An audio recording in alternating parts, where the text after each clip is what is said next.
Welcome back. So anyone who knows me knows that I have been a huge fan of Yung Gravy since he first started releasing music on SoundCloud. I had the opportunity to sit down with him after his performance at Juice Jam for an exclusive interview. Check it out. Yung Gravy in the building. Backstage, Juice Jam. Most of your music, just getting back to your content, is very sample heavy, with a lot of those samples blowing up on TikTok recently. So I want to know, where does the inspiration for these samples come from? You know, do you choose the sample and then write the song based off of it?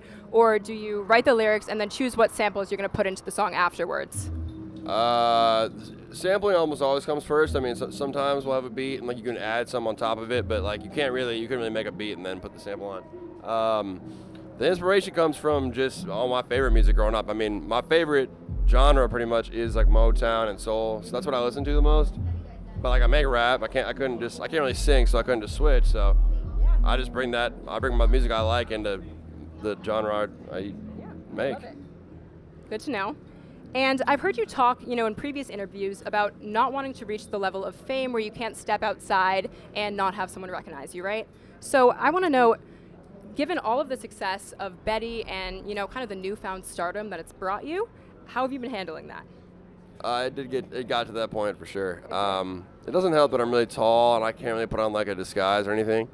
So like here, cities like Syracuse is where it's like if it's a town with a lot of young people and it's not a big city where they're like, if you're in like a New York City or something, people are gonna be like, oh, that's not Yung Gravy, it's just a guy who looks like him. But if you're here, it's like, oh, people get hyped. So like last night I probably took like 50 pictures when I literally was like going to a studio and then a pizza store. So it's towns like this, it'll be a lot, but it's okay. People are usually really nice.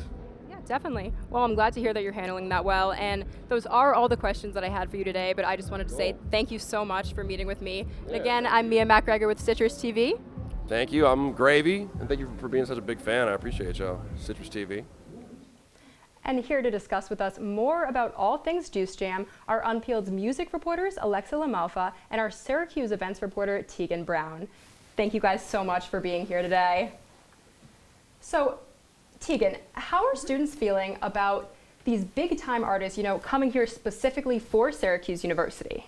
So a lot of these students were really kind of excited and shocked that they have the opportunity to have these big names come to Syracuse. I mean, we just heard Yung Gravy say he took, 50-some pictures with people here.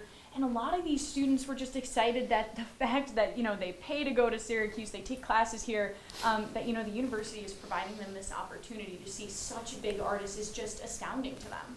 I totally agree. I mean, it's crazy to see these names in our tiny little campus. But Alexa, I have a question for you now. So a lot of people have been buzzing about the lineup, especially because unlike past years, it was all rap artists. Now, were students happy about this? So, as you said, in the past, the lineup has consisted of a lot of different artists from different genres, meaning that there's something for everybody.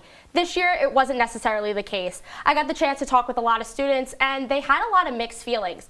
Basically, the overall consensus was they were really happy to see Yung Gravy. Otherwise, if you're like me and you didn't know all the songs, it was kind of anticlimactic, if I'm being quite honest. The music was hype, it matched up with the crowd, but going forward, I think University Union should definitely get more artists to be more inclusive. And honestly, that's something that I totally agree with. I didn't really think about the fact that it was all rap artists there, but that makes perfect sense. So now, which artist would you both like to see come to SU in the future? For, this spring's block party or upcoming Juice Jams. Teagan, let's start with you. Totally. So, Alexa was just talking about the lack of variation in the, genre of artists here. And personally, I'm a big country music fan. So I know there aren't a lot of those on campus, but Scotty McCreery, I feel like he's small enough but big enough of a name where he would totally have an impact. I totally agree. And Alexa, you? So I am a huge 5 Seconds of Summer fan, and unlike Teagan, I think that's a really unrealistic answer considering they're one of the biggest bands in the world. I think University Union has a big talent for getting artists that don't have a lot of fame, but not that case for them. Nothing's impossible. You never know what could happen.